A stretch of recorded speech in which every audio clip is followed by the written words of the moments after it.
Assalamualaikum warahmatullahi wabarakatuh. Waalaikumsalam warahmatullahi Selamat pagi Bapak-bapak dan wabarakatuh. Ibu-ibu sekalian. Pagi, Dek. Perkenalkan, nama saya Yunifia Den Hermala. Saya merupakan salah satu mahasiswi di Poltekkes Kemenkes Pangkal Pinang, program studi D3 Keperawatan. Adapun tujuan saya ke sini Pak, Bu, adalah untuk melakukan promosi kesehatan mengenai hipertensi. Nanti isian pembahasannya mengenai definisi hipertensi itu apa, penyebab hipertensi itu apa saja, tanda dan gejala yang sering muncul itu seperti apa, terus ada cara pencegahan hipertensi itu bagaimana, dan terakhir ada penjelasan mengenai kenapa sih hipertensi itu harus dicegah gitu. Dengan begitu, saya harap Bapak dan Ibu sekalian dapat memahami materi yang akan saya sampaikan untuk hari ini. Baiklah, Bapak dan Ibu sekalian, karena mengingat waktu kita terbatas hari ini, saya mulai saja ya untuk memaparkan materinya. Oke, kita masuk ke pembahasan pertama mengenai apa sih definisi dari hipertensi itu. Nah, hipertensi adalah kondisi peningkatan persisten tekanan darah pada pembuluh darah vaskuler. Tekanan yang semakin tinggi pada pembuluh darah dapat menyebabkan jantung harus bekerja lebih ekstra untuk memompa darah. Berdasarkan data Badan Kesehatan Dunia atau WHO pada tahun 2015 menyatakan 1,3 miliar orang di dunia menderita hipertensi. Dan data itu mengartikan 1 dari 3 orang di dunia terdiagnosis menderita hipertensi. Sedangkan di Indonesia, hasil Riskesdas tahun 2018, hipertensi mengalami kenaikan jika dibandingkan hasil Riskesdas 2013 silam dari 25,8% menjadi 34,1%, Bapak dan Ibu sekalian. Nah, ada pula persepsi dari Amin dan Hardy pada tahun 2015 mengenai hipertensi adalah sebagai peningkatan tekanan darah sistolik sedikitnya 140 mmHg dan untuk tekanan diastoliknya sedikit 90 mmHg. Hipertensi tidak hanya berisiko tinggi menderita penyakit jantung Bapak Ibu sekalian, tetapi juga menderita penyakit lain seperti penyakit syaraf, ginjal, dan pembuluh darah. Dan makin tinggi tekanan darah, maka semakin besar pula risikonya. Untuk penyebab dari hipertensi, kalau berdasarkan penyebabnya, hipertensi dibagi menjadi 2 golongan. Yang pertama ada hipertensi primer atau esensial. Hipertensi ini disebut juga hipertensi idiopatik karena tidak diketahui penyebabnya. Faktor yang mempengaruhinya yaitu genetik, lingkungan, hiperaktivitas saraf simpatis sistem renin, antigiyotensin, dan peningkatan natrium plus kalsium intraseluler. Faktor-faktor yang meningkatkan risiko hipertensi ini seperti obesitas, merokok, alkohol, dan polisitemia. Yang kedua ada hipertensi sekunder. Penyebabnya yaitu penggunaan estrogen, penyakit ginjal, sindrom Cushing, dan hipertensi yang berhubungan dengan kehamilan. Nah, poin yang satu ini sering bertanya, gimana sih upaya pencegahan dari hipertensi itu? Nah, pada pembahasan kali ini ada 7 upaya pencegahan hipertensi. Yang pertama, ada cek kesehatan secara berkala. Kedua, hindari kegemukan atau obesitas. Ketiga, hindari rokok dan alkohol. Keempat, hindari stres. Kelima, olahraga secara teratur atau aktivitas fisik.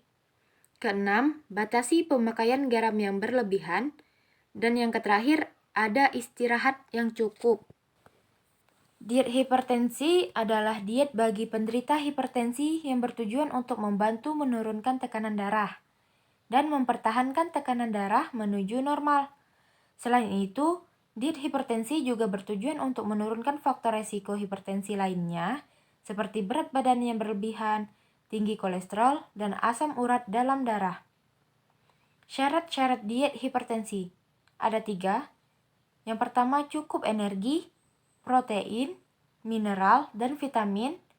Yang kedua, bentuk makanan disesuaikan dengan keadaan penyakit. Dan yang terakhir ada jumlah natrium, disesuaikan dengan berat ringannya hipertensi. Makanan yang dianjurkan atau boleh dikonsumsi oleh penderita hipertensi ada 7. Pertama, ada pisang. Kedua, sayuran hijau kecuali daun singkong, daun melinjo, dan bijinya. Ketiga, buah-buahan kecuali buah durian. Keempat, yogurt dan olahan susu lainnya yang rendah lemak. 5, susu skim. 6, oatmeal. Dan yang terakhir ada ikan. Sedangkan makanan yang harus dihindari atau dibatasi oleh penderita hipertensi ada 4. Yang pertama, makanan yang mengandung garam seperti makanan cepat saji.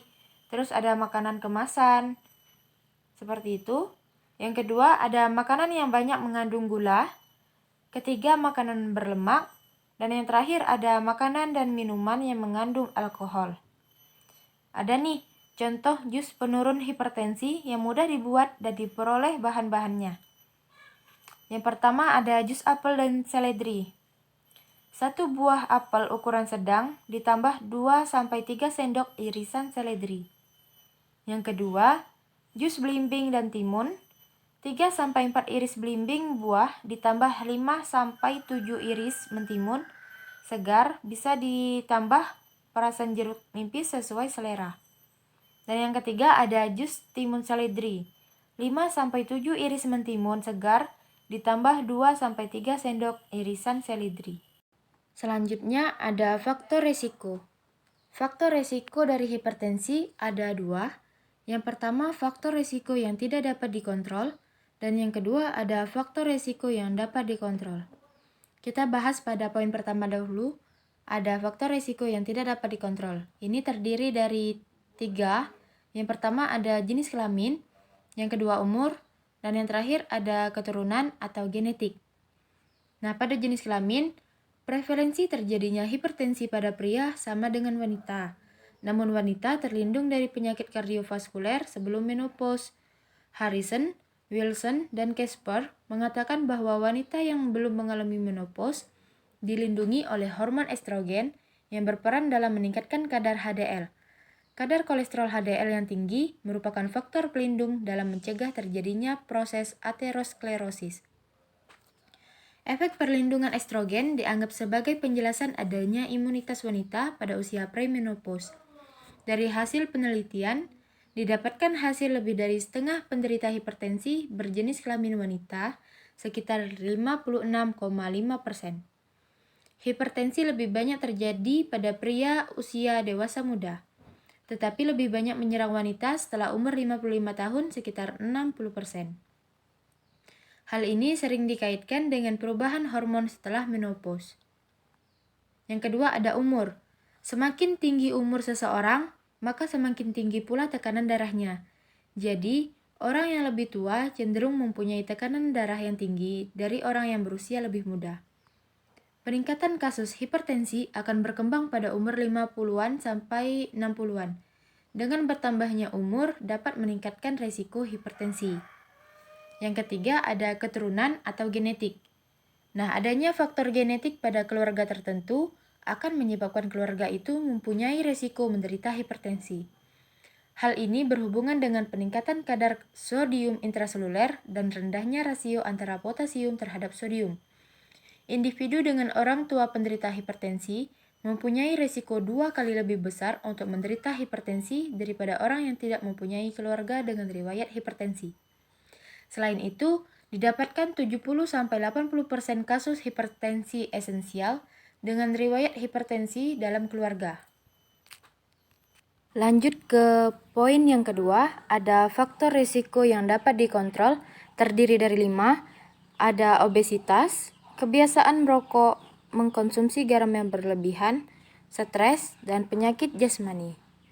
Pada penderita obesitas, usia pertengahan 50 tahun atau dewasa lanjut, asupan kalori mengimbangi penurunan kebutuhan energi karena kurangnya aktivitas. Itu sebabnya berat badan akan semakin meningkat. Obesitas dapat memperburuk kondisi lansia karena dapat memicu timbulnya berbagai penyakit seperti artritis, jantung, dan pembuluh darah.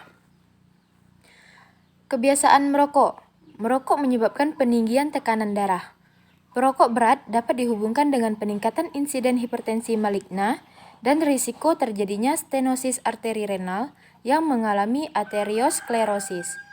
Merokok menyebabkan hipertensi karena nikotin yang terkandung di dalam rokok memiliki kecenderungan untuk menyempitkan pembuluh darah dan arteri yang dapat menyebabkan plak. Plak menyempitkan pembuluh darah. Nikotin juga memiliki kemampuan untuk merangsang produksi hormon epinefrin, juga dikenal sebagai adrenalin, yang menyebabkan pembuluh darah mengerut. Mengkonsumsi garam berlebihan. Dalam diet DASH atau Dietary Approach to Stop Hypertension, kita diwajibkan untuk membatasi asupan natrium atau garam hanya 2/3 sendok teh atau setara dengan 1.500 mg natrium. Stres. Hubungan antara stres dengan hipertensi diduga melalui aktivitas saraf simpatis. Peningkatan saraf dapat menaikkan tekanan darah secara intermiten atau tidak menentu. Stres yang berkepanjangan dapat mengakibatkan tekanan darah menetap tinggi. Hal ini dapat dihubungkan dengan pengaruh stres yang dialami kelompok masyarakat yang tinggal di kota. Menurut Aisyah pada tahun 2009, mengatakan stres akan meningkatkan resistensi pembuluh darah perifer dan curah jantung sehingga akan menstimulasi aktivitas saraf simpatis. Adapun stres ini dapat berhubungan dengan pekerjaan, kelas sosial, ekonomi, dan karakteristik personal. Dan yang terakhir ada penyakit jasmani. Penyakit jasmani merupakan penyakit yang dapat menyebabkan atau meningkatkan hipertensi, yaitu asam urat, arteriosklerosis, hiperkolesterol, dan hiperurasemi. Asam urat dapat menyebabkan peningkatan hipertensi karena asam urat akan menyumbat aliran darah ke jantung, sehingga jantung akan bekerja lebih keras atau bekerja lebih ekstra dalam memompa jantung. Dengan demikian, tekanan darah akan meningkat. Baiklah, ini saya ada sebuah video masih mengenai seputaran hipertensi. Untuk Bapak dan Ibu sekalian lihat ya. Ntar dulu ya, saya cari dulu videonya. Oke. Nah, ini dia.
Oke, materi saya cukup sampai di sini. Untuk Bapak dan Ibu sekalian, apa ada yang ingin ditanyakan?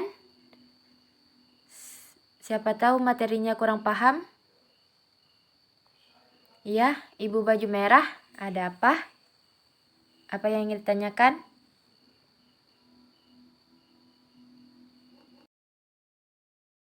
Dek, mau tanya benar tidak sayur bayam dengan tempe tidak boleh dikonsumsi bagi penderita hipertensi?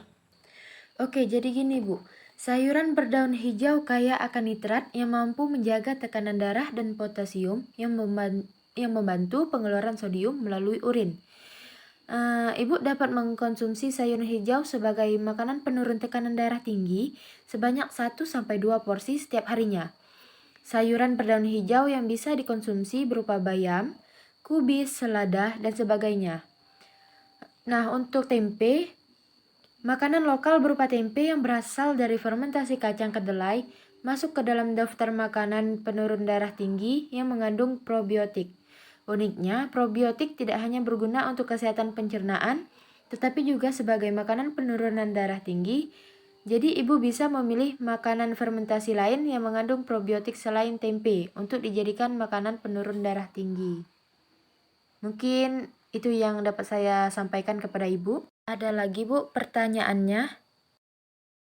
Mau tanya, sebagian orang ada yang beranggapan kalau bagi penderita hipertensi tidak boleh mengkonsumsi daging sapi.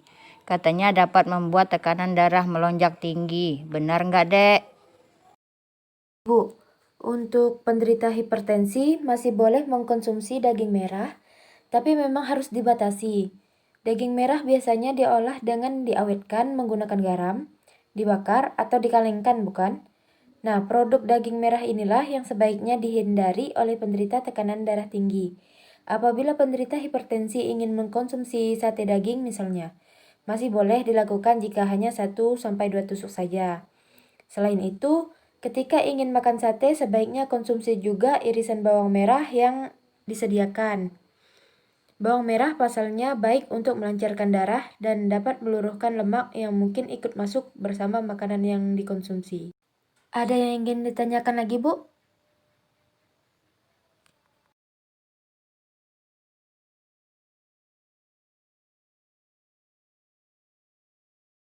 Oke. Dek, mau tanya, kalau orang tua menderita hipertensi itu normal nggak? Tentu saja tidak demikian, Bu. Risiko kejadian hipertensi memang akan meningkat seiring dengan pertambahan usia. Tapi orang tua atau masyarakat kelompok lanjut usia sekalipun harus terkendali tekanan darahnya. Adanya hipertensi pada usia lanjut akan meningkatkan terjadinya penyakit berbahaya penyebab kematian. Oke, di sini saya ingin bertanya balik kepada Bapak atau Ibu mengenai tanda dan gejala dari hipertensi itu. Saya mau dengar jawaban dari Ibu Mimi.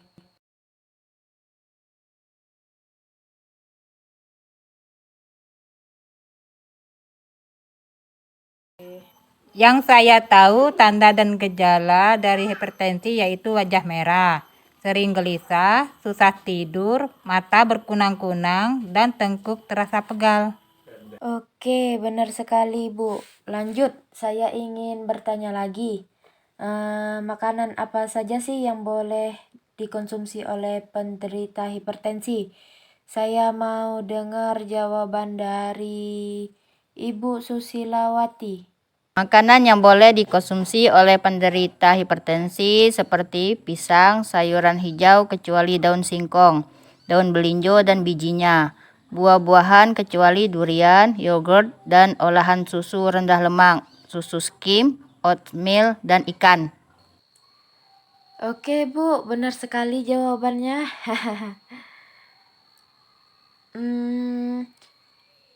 Saya cukupkan ya Bu pertemuan promosi kesehatan hipertensi sampai di sini. Terima kasih Bapak dan Ibu sekalian telah menyempatkan waktu untuk hadir di pertemuan kali ini. Baiklah Bapak dan Ibu sekalian, saya pamit undur diri. Saya ucapkan wassalamualaikum warahmatullahi wabarakatuh. Waalaikumsalam warahmatullahi wabarakatuh.